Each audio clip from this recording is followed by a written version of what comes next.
Fourth chapter. The Secret Diary of Cameron Baum. Thursday. I do not understand. John sighs. What this time? The female character. Marilyn Monroe. Yes. Why does she not recognize that the male character, Tony Curtis, is the same person as the other female character? Because he and Jack Lemmon are pretending to be women to escape being killed by the mob. But they share the same bone structure and facial characteristics. It is unfeasible she would be so easily fooled. Remember what she said. I'm not too bright, I guess. She is retarded. You know, when I suggested we watch a movie together, I didn't anticipate it turning into 50 questions. You told me to ask questions if I was unsure of anything. Cam, you've asked like 100 in 30 minutes. This is incorrect. It is 29 in 84 minutes. Can we just watch the end of the movie? John turns his attention back to the screen. We are seated together on the couch, our feet up on the coffee table facing the TV set. Chillin'. This is chilling without the G. John has an half-empty bud beside him. I declined his offer of a can of WD-40. I am 78% certain this was a joke or humorous remark. Osgood, I'm gonna level with you. We can't get married at all. Why not? Well, in the first place, I'm not a natural blonde. Doesn't matter. I'll smoke all the time. Don't care. I'll have a terrible past. For 3 years, I've been living with a saxophone player. I'll forgive you. Can never have children. We can adopt some. You don't understand, Osgood. I'm a man. Nobody's perfect. The movie ends. I say, I do not understand. John groans. He deceived Osgood by pretending to be something he was not, yet Osgood still wishes to marry him. That's love for you, I guess. I am pretending to be something I am not.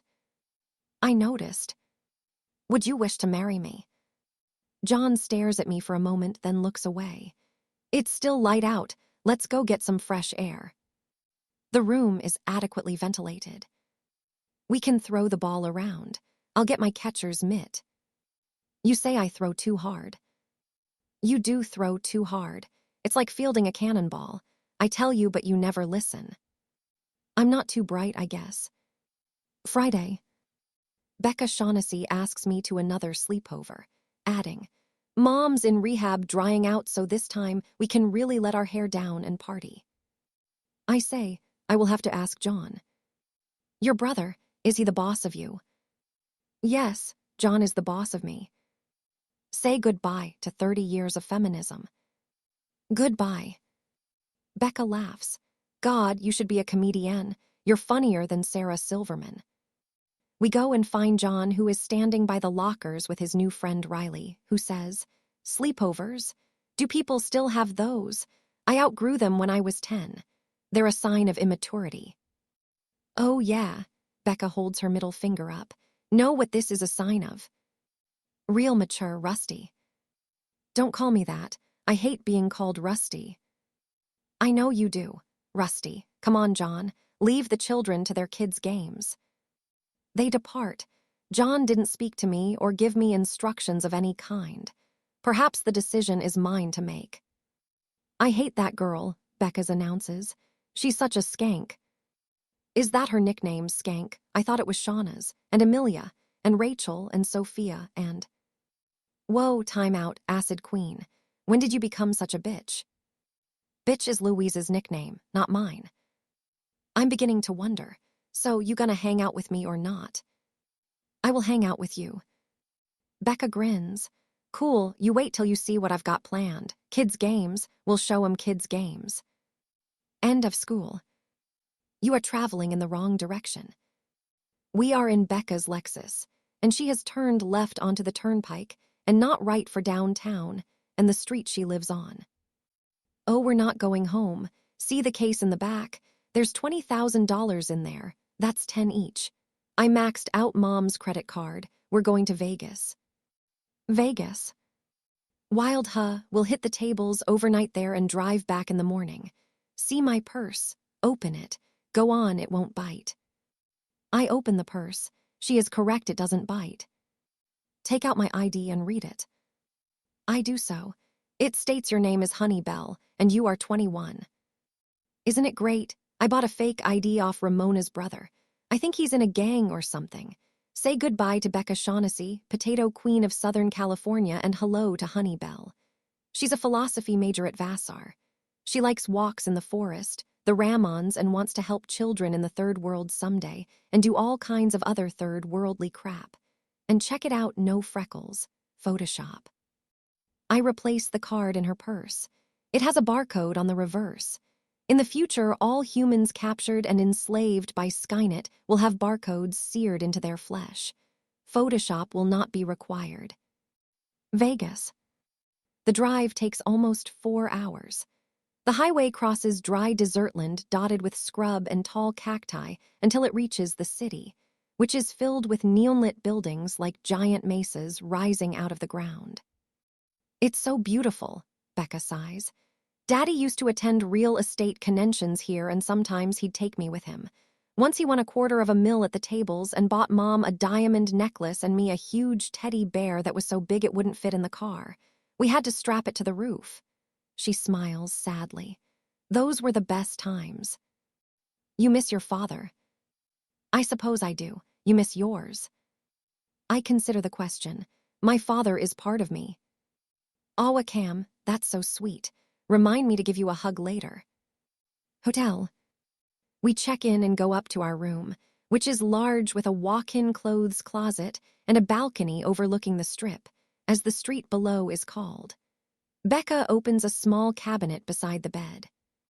Minibar, heads up cam, incoming, WMD, weapons of mass dissipation.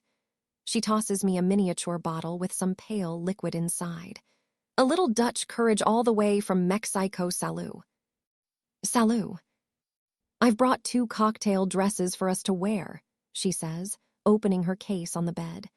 I had to guess your size, but let's face it, you'd look hotter than me in a potato sack. I have never worn a potato sack before. Don't talk too soon. You haven't seen what I've brought yet. We put on the dresses. They are both bright and shiny and leave our shoulders bare. Becca's is very low-cut at the front. I warn her, do not pop too out. She giggles. I'm not making promises I can't keep. If it wasn't for my boobs, boys wouldn't notice me at all. Boys notice boobs. Only when their eyes are open. But that is the majority of the time. Duh, hey, I've just had a crazy idea. While we're in Vegas, let's get our noses pierced. No. Tongues. No. Nip. No.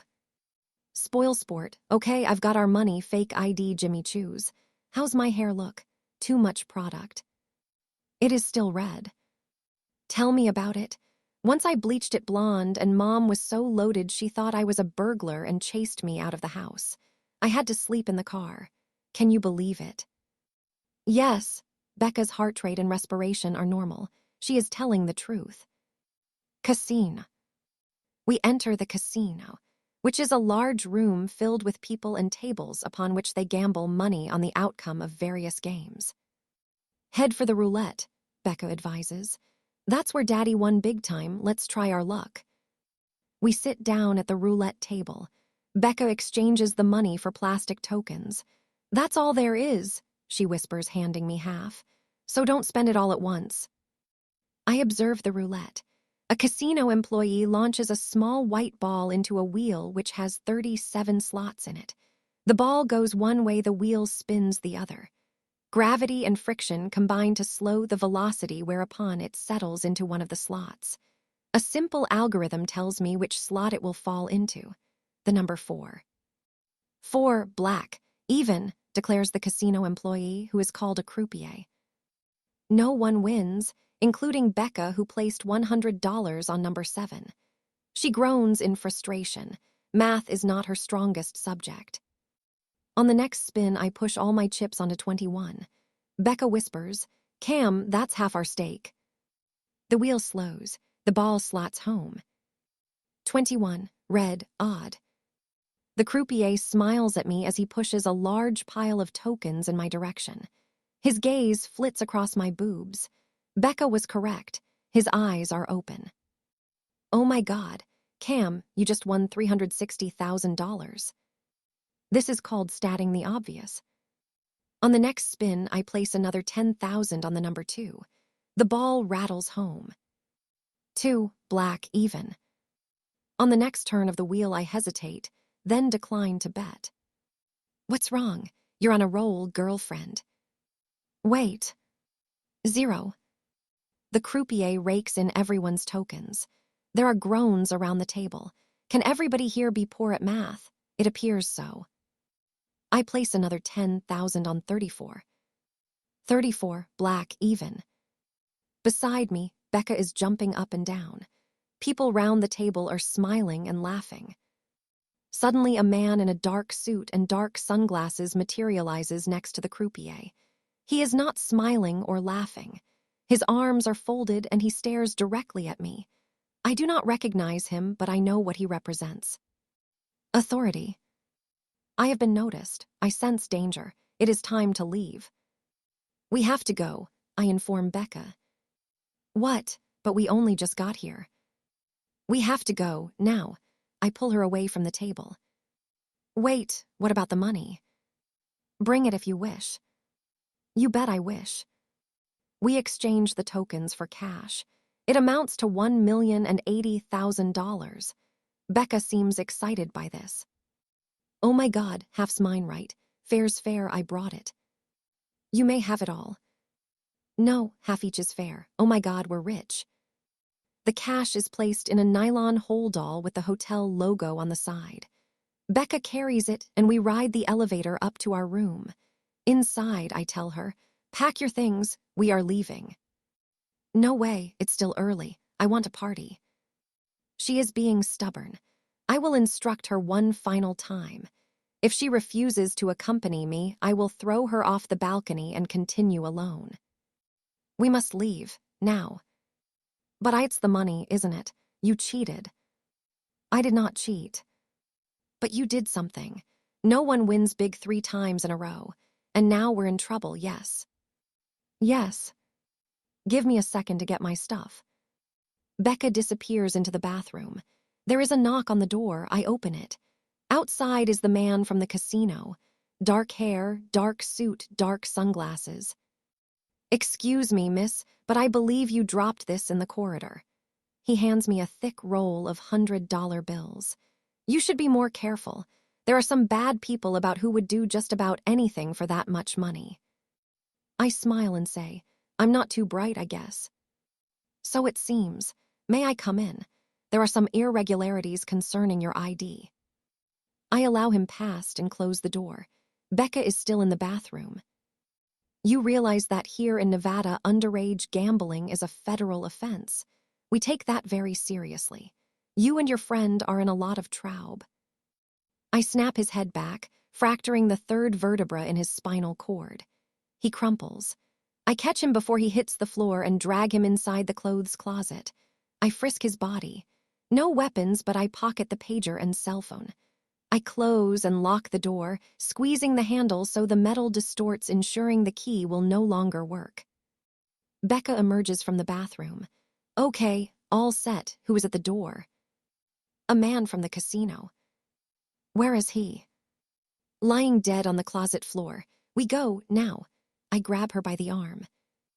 What was that about the closet? Wait, Cam, you're hurting me. We take the back staircase to the basement garage. I place the suitcase in the trunk of the Lexus. Becca refuses to part with the bag containing the money. No, I'm not letting it out of my sight. Very well, I will drive. We head up the ramp into open air.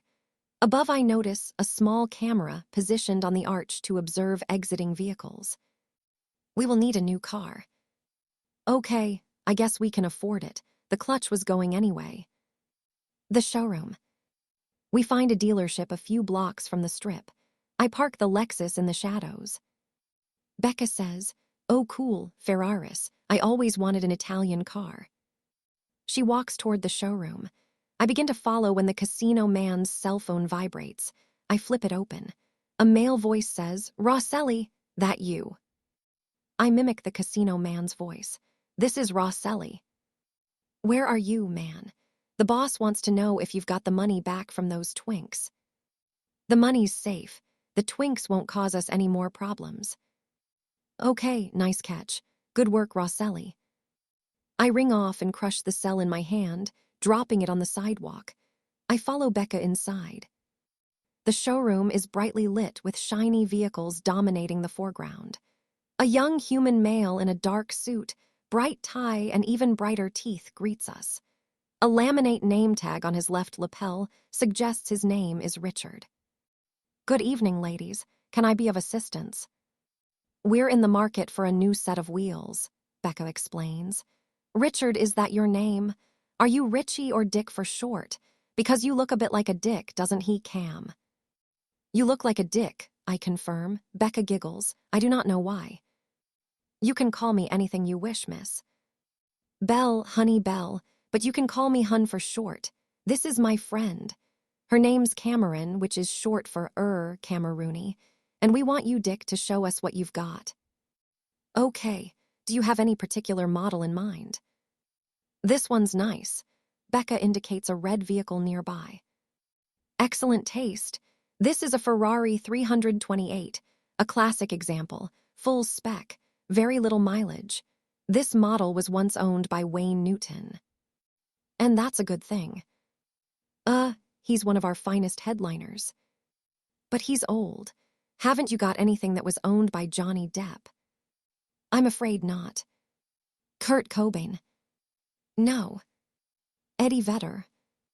The 328 has a V12 engine developing 390 bhp at 6,000 RPM.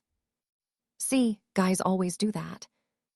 "Miss, come out with all that macho bullshit about revs and torg and RPM.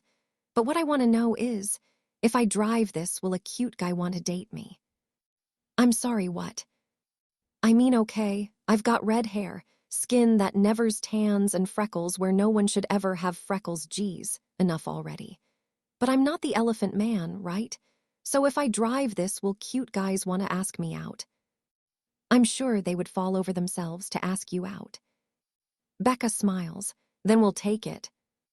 It's $98,000. Becca takes rolls of $100 bills from the holdall and places them one by one on the vehicle's hood. "Tell me when to stop." "The highway." The Ferrari is powerful and more responsive to drive than the Lexus, but I observe the speed limit. This is no time to attract undue attention from the police. This is called being a responsible motorist. We stop once en route to the interstate. Becca insists on buying some supplies from a supermart. She has not eaten for several hours. I wait in the car. "Woo, look what I've got. Nachos, bags and bags of nachos. Cowboy hats for us both. And champagne. They didn't even want to see my fake ID. I love Vegas." She puts a cowboy hat on my head and one on her own. "Look at us. We're Butch and Sundance, baby. Bonnie and Clyde, Thelma and freaking Louise." I put the Ferrari in gear and drive away. Becca opens a bottle of champagne. The cork flies high in the air and is carried away in our slipstream. She takes several long swallows, then hands me the bottle. I drink some to show willing. A bag of nacho snacks is torn open. They fly everywhere. Shit, look at the mess. What am I like, honestly? My lovely new Ferrari. I'll get it validated back in LA. Becca tugs the rim of her cowboy hat low on her forehead and peers at me from beneath it. "So how'd you do it, Butch?" "Do what?" "Win all that money. Come on, you can tell Sundance. You picked the correct numbers 3 times. What are the odds of that?" 1,000,000,000 to 1. "So how'd you do it? Is it something to do with how you're this big maths geek at school who aces every test?" "Yes." "Oh my God, you know who you are. Rainman." "I do not know this person." "And if you're Rainman, that makes me the other guy. Woo-hoo, Katie Holmes is hot," she yells into the night. "Mankind is descended from freaky space aliens." You are talking nonsense. Duh, I'm Tom Cruise. Becca attempts to open the second bottle, but it tumbles into the footwell. Shit, I'm not drunk. K, I'm not mom, I know my limits. 1 tequila, 2 tequila, 3 tequila, floor. Right. What are you going to do with your share of the money? Bury it in a hole in the ground. Becca giggles. Oh, Cam, you're so funny. I'm so glad you're my friend. You're not like those tight-ass bitches at school. Me, I'm going to buy everything. There is not enough to buy everything, I point out. And I'll get it all gift-wrapped with ribbons and bows and pretty maids all in a row. She picks up some stray nachos and forces them into her mouth. Several stick to her cheeks. Do you think boys will like me now I'm rich? I do not know. They didn't before. Do you think your brother will like me? Because I really like him. I mean, I really, really like him. I suffer another software glitch that causes my right leg to go rigid, fully depressing the gas pedal.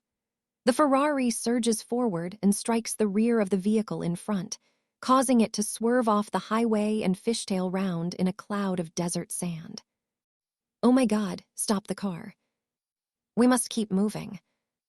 But those people could be hurt. I glance behind. The vehicle is intact.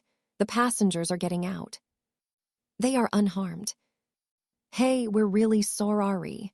Becca yells back at them, half out of her seat. Here, have some money for your trouble.